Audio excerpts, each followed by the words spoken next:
Let me welcome on board Suresh Srinivasan Iyer, the MD and CEO at Canfin Homes. Suresh, good to have you on the show. Tell me, what's been the reason for detection of this fraud once again at Canfin Homes, despite the processes being put in place last year? Because a similar fraud was detected, as recent as 2022 as well. Basically, what has happened is last year or some time back, when there were some cases of detected in one particular branch in Rajasthan regarding some fake document submission or something. At that time, it was pertaining to the advance side. So Canara Bank also swung into action and had taken this matter up, and there were a lot of process reviews done on the advances side.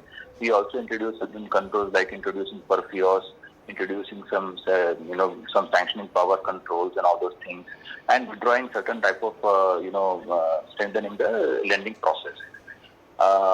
Thereafter, it was implemented. However, now this particular matter has come on it's not pertaining to the advances side, and obviously since then the management also changed and they also brought in. So the mandate was also to basically review the processes and also see whether there is further strengthening possible in line with what the market practices are. So in line with that, in fact, we had initiated a couple of steps. One of them being that we want to have a centralized disbursement and we want to have a CMS because it is decentralized and the disbursement check signing powers, everything is decentralized. So while doing that process, this process lapse has been found wherein one of the staff has utilized this this check signing powers and has issued checks in the personal name and has misrepresented it saying that it is a fund transfer.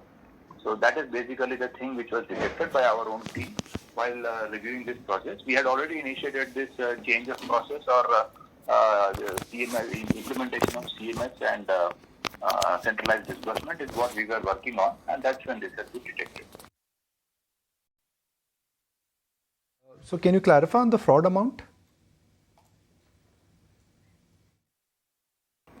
Obviously, it has come to light only now, and today only we, in fact, arrived at this thing. Otherwise, we had, it was first a small blip at a few checks, so immediately we had the FIR. But when we reviewed the whole thing, the amount was higher. So today only we arrived at this number and we immediately reported to the stock exchanges. So the provisioning will 100% happen in this quarter. So whatever is the amount net of the recovery that is possible, because the amount now has been identified and informed. So now whatever net of the recovery we are having, that will be provided in this quarter, that is Q2. And Mr. Iyer, what are the steps that you're going to take to stop instances like this in the future? Is the annual inspection of NHB yet to be done? No, NHB inspection was last done for the year ended March 31st, 2022. For the year ending March 23, it is yet to happen, and now we expect that they should be coming now. As per your first question as to what other steps we are doing, as I mentioned, we had already thought of this.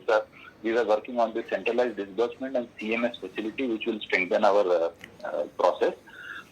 In fact, post my joining, we had also strengthened on the staffing, training, succession planning, and all those things. Also, we had initiated. And anyway, this risk also we had strengthened post this last year's findings, because Canara had deputed one person who is overseeing risks. So risk parameters also in terms of LCR, in terms of ALM, in terms of our risk matrices, our stock ratios, all of them have already been strengthened. So these are the additional points that we are looking at. And now, once this has happened, we also had a discussion with Canara, and they have also suggested to implement the online digital reconciliation process, which will also have a better and quicker impact on the reconciliation. So these are some of the immediate steps definitely we are looking at.